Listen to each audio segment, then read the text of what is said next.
Dark Shadows, number 73, VTR 92866, air 10566, take one.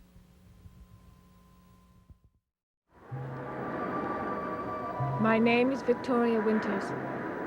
Yesterday is alive in the great house on Widow's Hill, and with it the memory of sudden death. A death that seems to center the attention of many people on one office in Collinsport.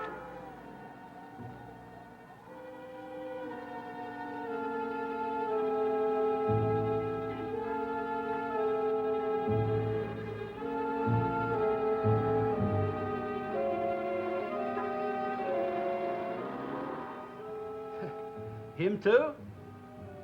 Well, all right, yes, ask him to come in.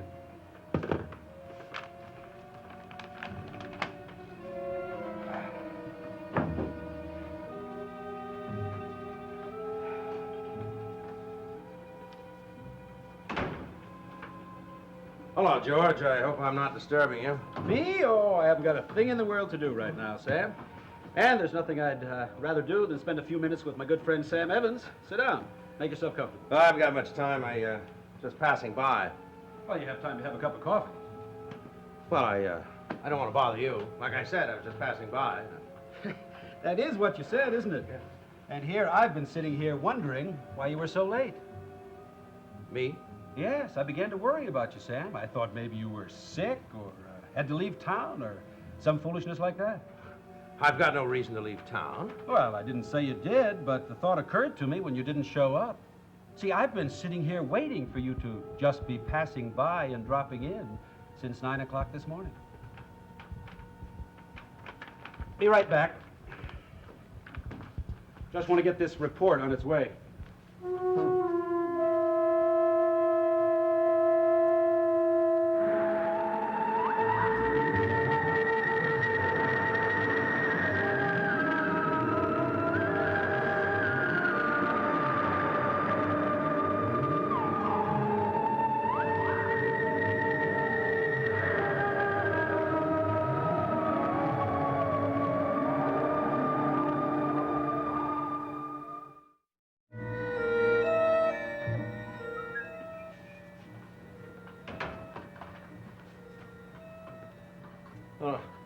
What made you so sure I'd be dropping in to see you? Well, Malloy is dead, isn't he? And you are an interested party. Oh, yeah, sure. He was a good friend of mine. Sure you won't have a cup of coffee? I'm afraid that's about all I can offer you. No, thanks. Well, you see, George, the thing is, I was on my way down to the stationery store to pick up a sketch pad, and I had no intention of dropping in here at all. Then why did you, Sam? Well, I'm an impulsive man, George. Your office was there, and I was there, and so I thought I'd drop by and see if anything new had come up. Well, your impulses are a little slow today, Sam. Burke Devlin and Roger Collins beat you to it by a good couple of hours. They were here today? Sure were. Just dropped in, same as you. Just wanted to visit, same as you. You know, if I didn't know you were all interested in the same thing, I would begin to think I'd picked up a whole new batch of friends. Well, what did they want? Same as you. All three of you, all fevered up to know when the coroner's report is coming in on Bill Malloy. That is what you're after, isn't it? Well, I didn't say... Well, yeah, I suppose so. Well, I can't say I blame you, Sam, for being interested, that is. I've been running around for days trying to find out, was Bill drowned? Was he murdered? And everywhere I turned, there were you, Burke Devlin, and Roger Collins, right smack in the middle. I had nothing to do with it. Well, maybe not. Maybe none of you did. Maybe the coroner will bring in a decision of accidental death. And if he does, Sam, you can stop worrying. You can set up your easel and paint yourself a couple of dozen sunsets. Well, when do you think you'll get the answer? Today. You sure? Oh, yes. I think it's only a matter of hours now before you'll know whether you're going to be Sam Evans the painter or Sam Evans the murder suspect. You sure you won't have some coffee? Huh? No.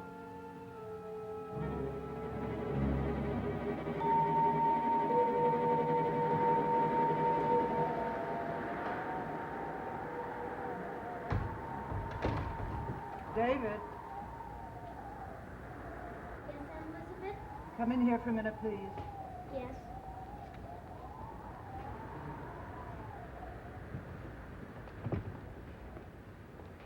Where have you been? Outside playing. Miss Winters has been looking for you. She's back. I thought she wasn't going to be here anymore. Whatever gave you that idea? I was sure you fired her or she quit or something. No, she's still here. Oh, great. Just great. She didn't give me any lessons today, Aunt Elizabeth. She never showed up at all.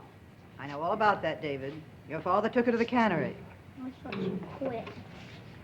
David, you're going to have to get used to the idea that Miss Winters is going to be your tutor for a long, long time. Even if I never get to like her, You've never tried very hard. you shouldn't have to try.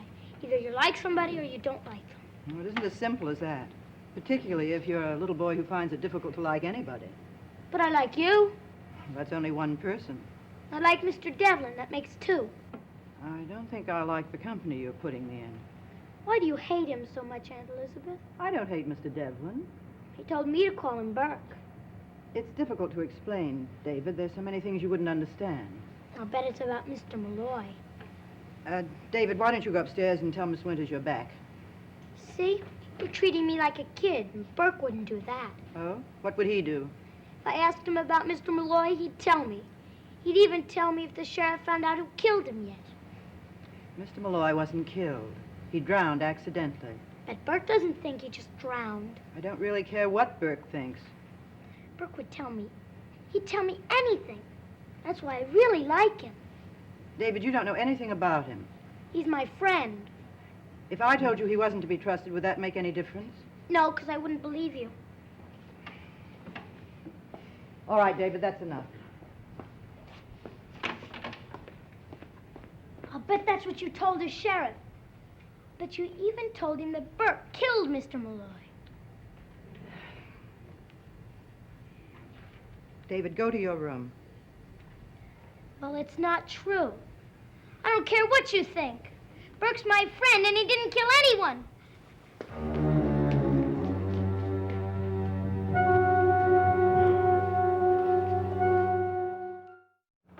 Well, Sam, that's about it. My full report is on the way to the coroner right now. He'll probably call me in for a little extra questioning, and then that'll be it. Which way do you think it'll go? There's another question I've been hearing all day. Oh, look, George, you must have some idea. Sam, we've had our little visit. Now, you still have that sketch pad to buy, so why don't you go do it? Leave me with a few minutes peace before I get the call from the coroner. You think he'll be busy after he calls you? Well, that will depend on the decision. Chasing down a homicide is not exactly like directing traffic. Well, you think the findings will be accidental death? Sorry, Sam. That's something I wouldn't care to speculate on. But you must know something. I know you're getting all worked up. Oh, why shouldn't I be, George? You said yourself. You gathered the facts. You asked all the questions. Now, don't tell me that you don't know that all those facts and questions add up to something. Well, I'll tell you this much, Sam. When the coroner calls me in, and he will, one of the things he's going to want to know about is attitude. Well, now, was it accidental death or homicide? Attitude, Sam. How you, Burke Devlin, and Roger Collins have reacted. He's going to want to know just how nervous you are. Oh, now, well, wait a minute. Wait a minute. Now, don't think I'm getting nervous about this thing. Well, then what are you, Sam? Well, I'm just interested in the coroner's finding, that's all. Seriously interested. You think I'm getting nervous? Well, that's just the way I come across. I see. Look, George, maybe you're right. Maybe I ought to be patient and wait, huh? Not much else you can do. Sure. Well, I'd better go get that sketch pad and be running along. I'll see you around, huh? Don't worry, Sam. I'll be in touch.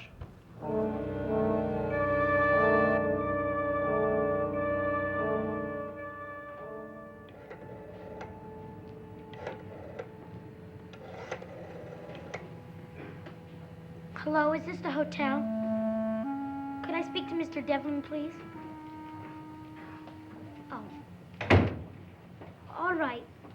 I thought I told you to go upstairs. I'm going. Just a minute, David. Who are you calling? Nobody. I want an answer, David. I didn't talk to him. Was it your friend? I had to tell him, Aunt Elizabeth. I had to. Tell him what? You'll just be mad at me. What did you have to tell Burke? About you and the sheriff. That the sheriff thinks that he killed Mr. Malloy and that you do too. That's nonsense. When did I ever say that? In there, just a little while ago. I think Burke ought to know so he can do something about it. I don't think anybody killed Mr. Malloy. I know, but that's what you said. Then how could I also accuse Burke of murdering him? I don't know, but that's what it sounded like to me. That's your imagination, David, nothing else. What about the sheriff? David, I can't tell what's going on in his mind. I'm sure he thinks as I do. Now, does that satisfy you? I'm sorry, Aunt Elizabeth, but I don't think you're telling me the truth. I do not lie to you, David. You really think that Mr. Malloy was murdered? But you keep telling everybody he wasn't, because that's the way you want it to come out. David, what am I going to do with your wild imagination? Mr. Malloy was killed, just like you really think. But Burke Devlin had nothing to do with it. I never said he did. But you think it. All right, David. Go upstairs. Go to your room and stay there. Lie in the bed, read a book, do your studies. I don't care, but just go upstairs.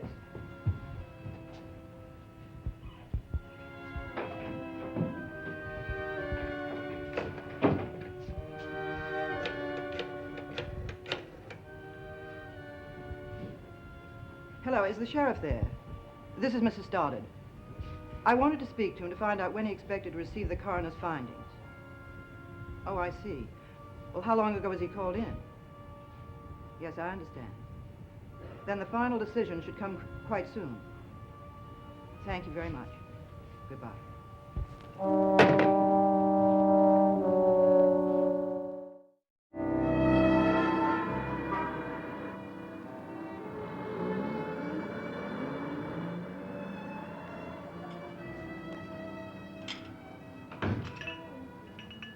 Oh, hi, Pop. You want some coffee? No, thanks, darling. I just want to rest my feet. Well, better here than in the Blue Whale. Yeah. Oh, look at that brow. What have you been doing? Thinking deep artistic thoughts? You are looking at a man who has been thinking deep, realistic thoughts. Oh, that's bad. Hey, did you hear the latest scoop? I understand the coroner's going to make his report on the Malloy thing today. Don't say. Well, that's good. Be nice to have the thing cleared up. Not from what I hear. I understand that the... Maggie, do your old man a favor, will you? And keep your hotel gossip for the back stairs. Life is far more important than the gabble-gabble of idle tongues. How can they be idle if they're gabbling? All right, make fun of me. But seriously, darling, life has much more meaning than what simply happens in a small-town coroner's office. Not in Collinsport, that's for sure. Then maybe you ought to leave. When? Now? Will I have time to change my uniform? Oh, I'm trying to talk seriously to you about your future, and you carry on like it's a two-a-day vaudeville act. Hey, you mean it, don't you? Tell me, Maggie, have you ever given any thought to your life after I'm gone? No, not really. Well, it's a great big world, Maggie. And serving coffee in a restaurant and a hotel is not very much of a future for a bright and attractive young girl like you. You've been sitting in a corner and brooding again, haven't you? Yeah. Hey, I know what's eating at you. You did hear the rumor, didn't you? Well, I'm not worried about it. The sheriff's an honest, fair man. He's bound to realize you couldn't possibly have anything to do with it. Now, you just sit there. I'm going to make us both some coffee. Oh, Maggie, wait a minute.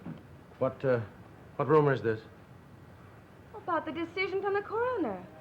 I understand that it's going to be homicide. Well, who told you this? Well, I don't know, some customers. I mean, it's all over town. I thought for sure that you'd heard about it. No. All right, like you said, Pop, just a lot of gabble-gabble. Yeah, sure. Well, let's have that coffee, huh? Believe me, there are a couple of people in this town that have a lot more to worry about than you do.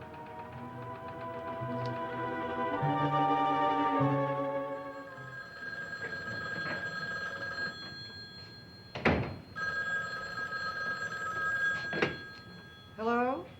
Oh, Roger. Have you heard anything? No. All I know is that the sheriff went to the coroner's office. Well, how long ago was that? Well, if he's left the coroner already, we should have had have a decision very shortly, wouldn't you think? Well, of course. If I hear anything, I'll call you immediately. Fine. Goodbye. David, where do you think you're going now? For a walk. I thought you'd be studying. I will, Aunt Elizabeth, I promise. I just want some air. You can get all the air you want after your schoolwork. Please, Aunt Elizabeth, just 5 minutes? Not even for 1 minute. Now march right back up those stairs.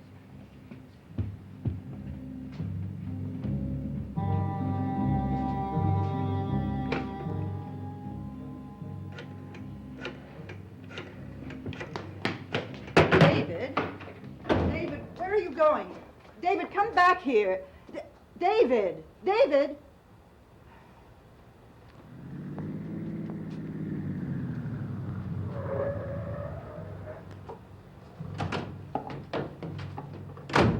Hello, Sheriff. I was just trying to call you. Well, and now here I am. Well, David was certainly in a hurry to get someplace. Yes, he was. Mrs. Stoddard, Yes? may I come in? Oh, yes, certainly.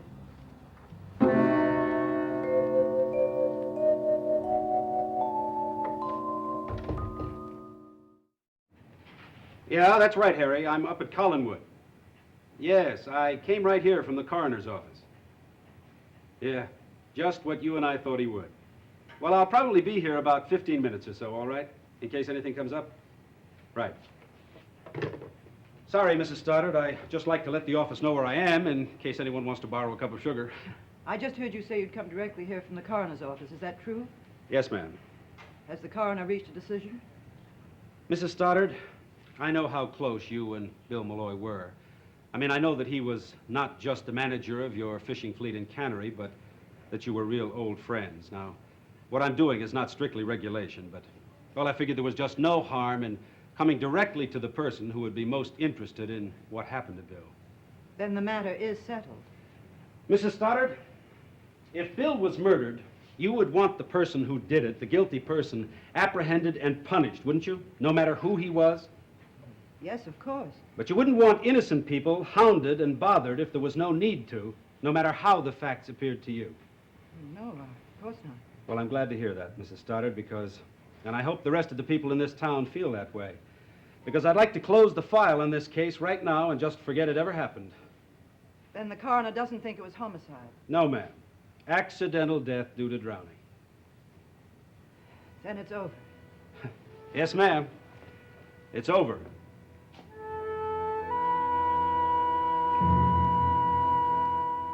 Terrible thing is, it'll never end, no matter what the coroner decides. You, Mr. Evans, are the leading pessimist of our time. And you are the worst waitress. Oh, you have a customer. That's David Collins. Oh, Roger's son? He's a cute kid, isn't he? Hi, David. Did you come in town for a little ice cream? No, I was looking for Mr. Devlin. Well, he's not in here. He's not in his hotel room either. I called him on the house phone and nobody answered. Well, if it's that important, you can always leave a message with the desk clerk. No, it's all right. Come on over and meet my dad, and I'll get you some ice cream on the house. Do you know what that means? Yep, it's free. What's your favorite flavor? I don't think I want any right now. Thank you anyway. Oh. This is my dad, and this is David Collins, who doesn't want any ice cream. Mr. Collins, Mr. Evans. How do you do, Mr. Collins? Hello.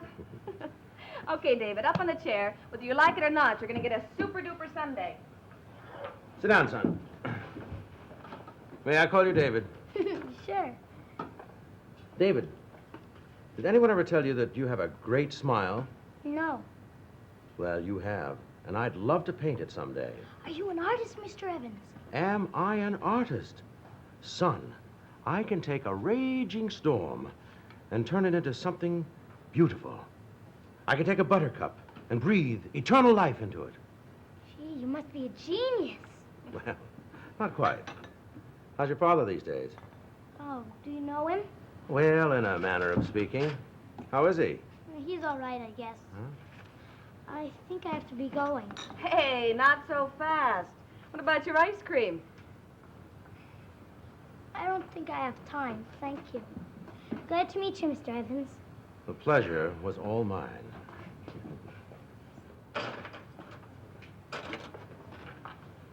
Nice boy. Come on, Pop. Go off your diet for the day. Too bad he has to be part of that family. They're really in for it. Pop, come on. If you don't eat it, I will. And I shouldn't. Well, you know, Maggie, even if the rumor is wrong, even if the coroner decides it's accidental death, that it's not going to make any difference up in Collinswood. Why not? It'll be over, won't it? You think so? You think Burke Devlin will accept that? You watch, Maggie. If the coroner doesn't rule homicide, Burke Devlin will go on a rampage, and he won't stop until there's nothing left, including the boy.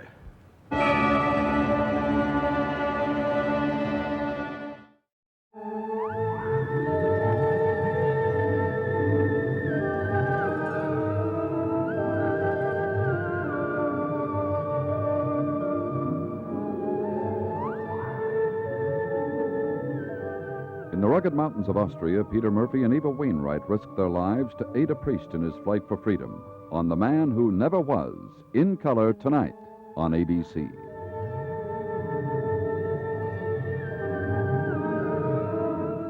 Dark Shadows is a Dan Curtis production.